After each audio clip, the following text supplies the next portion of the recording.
We physicists have waited 100 years since 1916 for this photograph. It is a region black holes might just be one of the most fascinating and mysterious phenomena in the universe. They are massive beasts in terms of power, but at the same time, virtually invisible to us. And a black hole weighing perhaps 2 to 4 million times the mass of the Sun. But because of the research that was put into them over the last couple of decades, we've gone from knowing absolutely nothing about them to getting to learn more and more up close and personal. And well, things have just gotten crazier. Michio Kaku just announced that we've finally gotten a look at what's inside a black hole, and this new information brings light to the details the world of science might have missed all along. Join us as we dig deeper into black holes and unveil what's inside space's big bad. Before we get into the details of what Michio Kaku found, we have to talk about the firsts. Even though most of us have some idea what black holes are, there are still some gaps in the right information.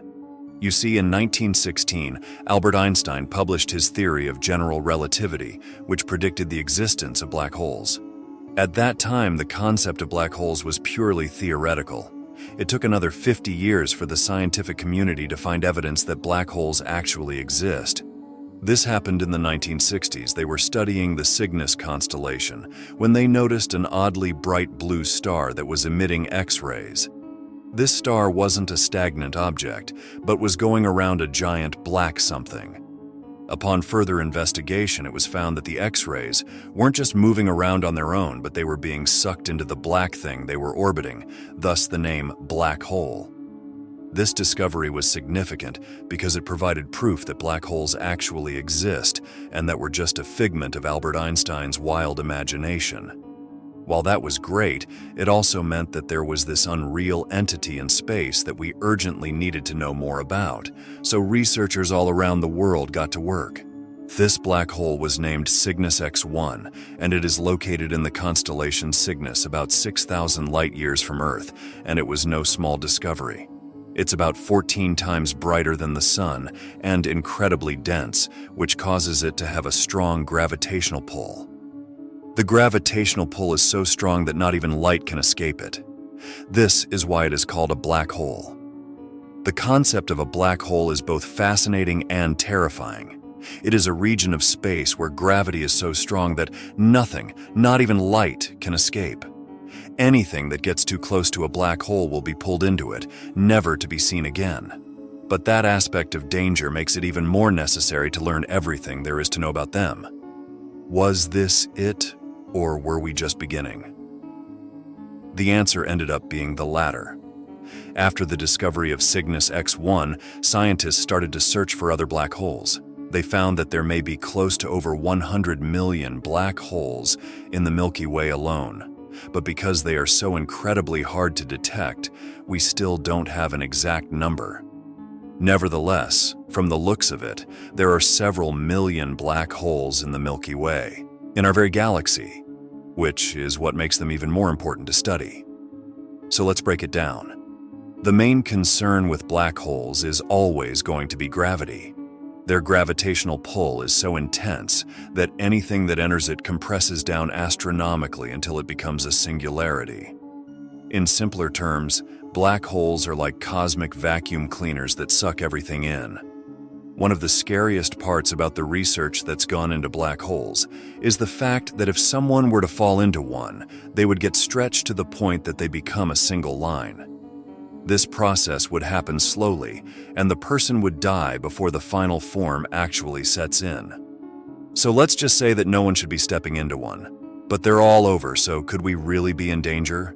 Despite the fact that the closest black hole to Earth is 1/500 light-years away, it's still close enough to bring up questions and concerns. In 2021, scientists were able to release the first clear photograph of a black hole, specifically the M87 black hole. This black hole was photographed several nights in a row, and with each photograph, the researchers gathered more and more evidence about it. They had to stitch the individual photos together to create something that filled all the gaps. This way, they were able to figure out that there are 3 layers to a black hole. It's not just one single gaping hole of nothingness, as many people believe. Things are a lot more complicated than that. To even get to the nothingness part of a black hole, you have to make it through the first two layers. The first layer is called the event horizon, which, while in the first layer, it's the point of no return. Once you pass the event horizon, there's no turning back, and you will be sucked into the black hole. It only gets worse from there on out. The second layer is the photon sphere, which is the region where light orbits the black hole. Any light that enters this region will be trapped and will not be able to escape the black hole's gravitational pull. Finally, we come to the third layer, which is the singularity. This is where everything that enters the black hole gets compressed down astronomically until it becomes a singularity. The singularity is a point in space-time where the laws of physics as we know them break down, and we just can't predict what happens next. At the singularity, the density is infinite, and the laws of physics as we know them cease to exist. Now, what makes all of this infinitely worse is the fact that every single black hole you study will be entirely different from the last. Sure, they do tend to follow the same three-layer concept, but the way they function could be vastly different. Now, if this were anything else, all we'd need to do is hop back on those telescopes and just study the problem at hand in detail. But with black holes, you can't really do that. Scientists can only study black holes indirectly by observing the radiation they emit and the gas and dust that surrounds them. Sending a probe like the Voyager inside a black hole is not possible, because anything that enters the event horizon is pulled towards the singularity, where it is compressed to an infinitely small point. So you can't exactly waste billions of dollars just to get a glimpse every time, because the second the probe gets close enough, it'll just crush into nothingness. Because of that glaring problem, scientists are left with no option but to study these objects in a two-dimensional way, even though they are three-dimensional phenomena in reality. To make matters even more challenging, there are also the two problems of every black hole being unique, and the laws of physics as we know them breaking down when we try to explore the inside. This means that the traditional methods of scientific inquiry don't really apply to the study of black holes. That doesn't mean that the researchers haven't been busy. There are lots of different theories and explanations of black holes, and well, with each one, things get more and more interesting. One of the most compelling theories about the formation of black holes is that they are created from collapsed stars. When a star exhausts all of its fuel, it can no longer produce enough energy to counteract the force of gravity that is constantly pulling inward. As a result, the star begins to collapse in on itself, becoming smaller and denser as it does so. If the star is massive enough, this process can continue until it becomes a singularity. To understand the nature of black holes in depth, NASA scientists turned their attention to the core of the galaxy, M87. Astronomers observed a super-powerful whirlpool of superhot hydrogen gas that was spinning at an astonishing rate of 1.2 million miles per hour. The sheer force of this spinning disk of gas should have caused it to violently fly apart in all directions, but it didn't. Scientists deduced that there had to be a colossal mass concentrated at the center of the galaxy to prevent this from happening. This massive object weighed as much as 2 to 3 billion suns and could only be a black hole. But that's not the only theory where black holes spin. In 1963, the New Zealand mathematician Roy Kerr used Einstein's equations of gravity to provide the best description of a spinning black hole. Kerr showed that a spinning black hole wouldn't collapse into a point, as previously thought, but to a ring of fire or a thin disk. The disk would be spinning so rapidly that centrifugal forces would keep it from collapsing. This spinning disk of matter is called the ergosphere, and it is the region surrounding the black hole where the laws of physics start to break down. But the most intriguing feature of Kerr's solution was that it predicted the existence of an Einstein-Rosen bridge, also known as a wormhole. This is a theoretical passage through space-time that connects two separate regions of the universe, or even two parallel universes. The idea is that if one were to fall into a black hole, instead of being crushed to oblivion, one would be sucked down a tunnel through the ring of fire and shot out a white hole in a parallel universe. To understand how this works, we need to look at the concept of space-time. In Einstein's theory, space and time are not separate entities but are interconnected. forming a four-dimensional fabric called space-time. Objects with mass warp this fabric, creating a gravitational field that causes other objects to move towards them. Now imagine a sheet of paper representing space-time. If you place 2 points on the paper and draw a line between them, this is a representation of how objects move through space-time. But what if you could fold the paper in half and create a shortcut between the 2 points? This is the basic idea behind a wormhole. It's a shortcut through space-time that connects 2 distant points in an instant. Wormholes aren't just a sci-fi concept, they are actually a prediction of general relativity, although no one has ever observed one directly. The reason is that wormholes are inherently unstable and would collapse almost immediately. But the existence of an Einstein-Rosen bridge would mean that black holes are not just cosmic vacuum cleaners, but could also be portals to other regions of space-time. So, could we use a wormhole to travel through space and time? Unfortunately, the answer is probably no. Not yet, anyway. Even if we could stabilize a wormhole, it's unlikely that we could use it to travel faster than light. Einstein's theory of special relativity predicts that the speed of light is an absolute limit on how fast anything can travel through space-time. But even then, the theory of wormholes and black holes as pathways to other parts of the universe, or even to different times, has been a subject of fascination and speculation among physicists for decades. The idea that there might be shortcuts through the fabric of space-time, allowing travel through great distances or even into the past, could possibly be revolutionary if we could actually achieve it. One of the most intriguing concepts in this area of study is the Kerr wormhole, which is named after the mathematician Roy Kerr, who first described it using Einstein's equations of gravity. This type of wormhole is essentially a hypothetical tunnel through space-time that could connect 2 distant points, such as 2 different universes or even 2 different times within the same universe. The Kerr wormhole is often visualized as a ring-shaped portal, similar to the looking glass in the story of Alice in Wonderland. Walking through the looking glass transported Alice to a world where animals spoke in riddles and logic didn't always apply. In the same way, passing through the Kerr ring could potentially transport a traveler to another universe or another time, where the laws of physics might be very different from those we are familiar with. But at the destination, that could just be normal. While the idea of wormholes as a means of interstellar travel or time travel is certainly exciting, as we've glossed over before, it's also a subject of controversy and debate among physicists. Some have pointed out that wormholes, and particularly Kerr wormholes, might be unstable or impossible to traverse due to the intense radiation and subatomic forces surrounding their entrance. The critics argue that Einstein's equations of gravity, which are used to describe wormholes and black holes, only work for gravity, and not the quantum forces that govern radiation and subatomic particles. In order to truly understand the nature of these phenomena, a new theory is needed that can unite the laws of gravity with the quantum theory of radiation. Throughout the world of science, this is called a theory of everything, a single theory that can unite both Einstein's theory of gravity and the quantum theory. Michio Kaku, who's a renowned theoretical physicist, has been working on a theory of everything for decades too.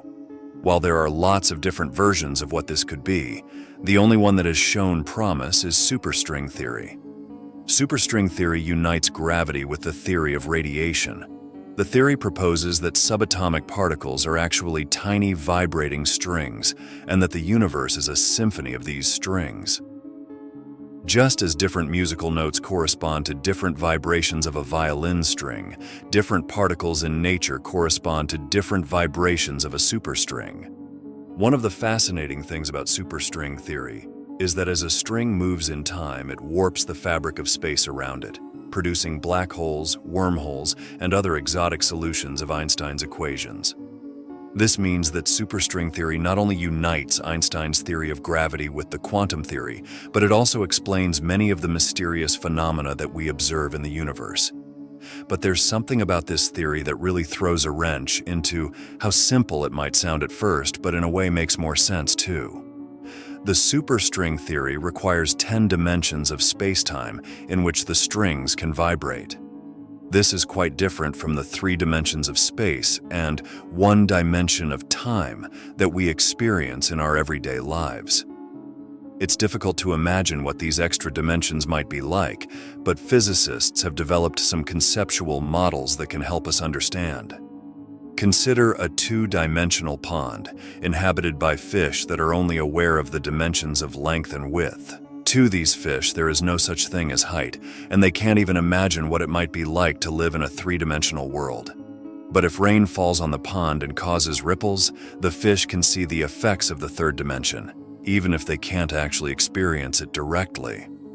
Similarly, physicists believe that we can't see the extra dimensions of space-time directly, but we can observe their effects on the world that we experience. In particular, the vibrations of the strings in superstring theory can produce waves of energy that travel through the extra dimensions of space-time. These waves can manifest themselves as particles with different properties, such as mass and charge. In this way, superstring theory can potentially explain all of the particles and forces that we observe in the universe, including gravity. But there is a catch.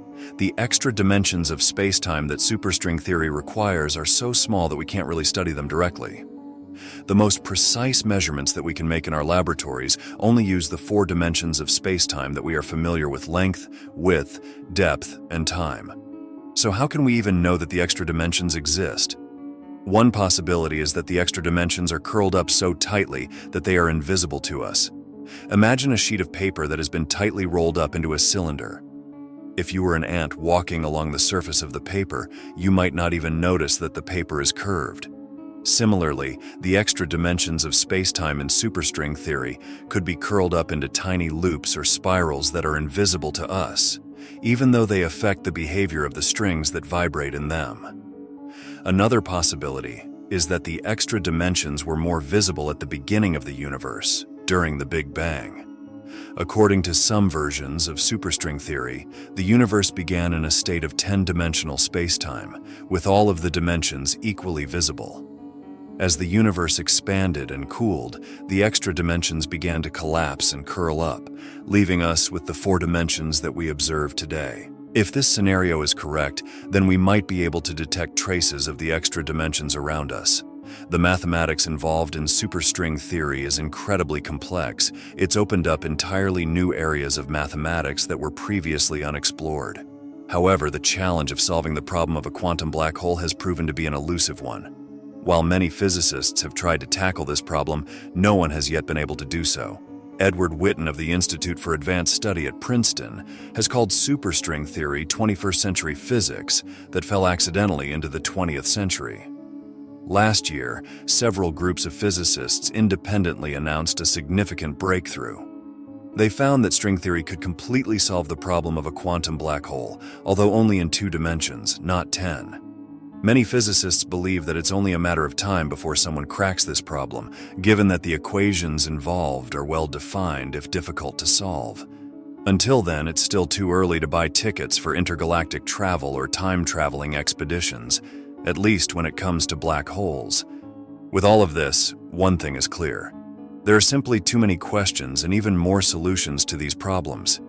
Michio Kaku has explained how one would really know what's the real answer to all the crazy theories.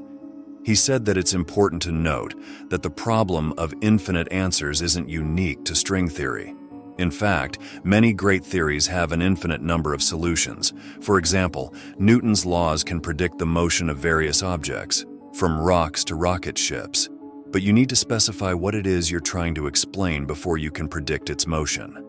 These specifications are called initial conditions.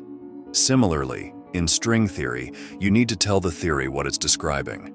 But unlike other theories, the initial conditions of string theory are the Big Bang itself. This means that you have to specify the conditions of the Big Bang at the instant it was created, which are currently unknown. There are a couple of ways to approach this problem. One possibility is to experimentally find the initial conditions at the instant of the Big Bang, and then let string theory describe how the universe evolves from there. There are already solutions of string theory that describe the evolution of our universe since the Big Bang, based on some reasonable estimates of its nature. This is a significant achievement. Another more ambitious path is to demand that string theory selects its own initial conditions. That one is a little more complicated and less likely too. So in a way, we've already narrowed things down significantly. But here, Michio Kaku puts another spin on it all. Maybe the Big Bang wasn't really all that big after all, he says. It wasn't a massive explosion as many might think. It also didn't make a loud noise like one might expect from a bang.